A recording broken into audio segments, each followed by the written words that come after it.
kailan pa ang laking ng supply na naipasok dito sa loob. Bakit kaya nagkaganon? Bakit kaya nagkaganon? Hindi ba dapat kayo sumunod sa akin yan?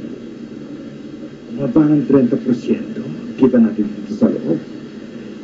Kaya paano kayo paliliwanag yan sa mga suppliers natin sa labas?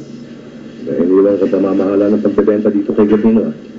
Lahat naman ang sinabi mo, ginawa namin. Kung maayos ang trabaho mo, hindi mangyayari ito. Pag may ganitong problema, kami ang sinisisi. Pag lumalaki ang kita, hindi naman nadadagdagan yung parte namin. Aminin mo na lang, lalo.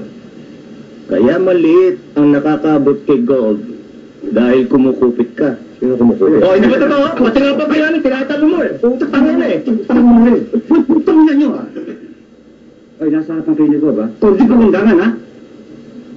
Yan po ha. Oh.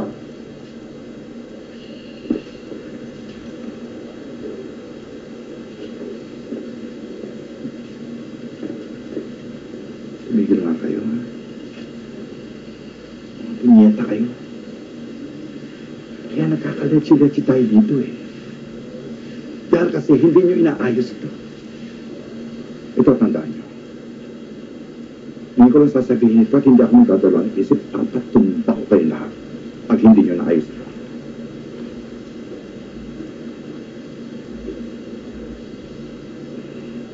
Pati ikaw pa. Sir, pero wala nang problema sa akin, sir eh. Iyakin mo. Dahil maraming nakaabang sa posisyon mo.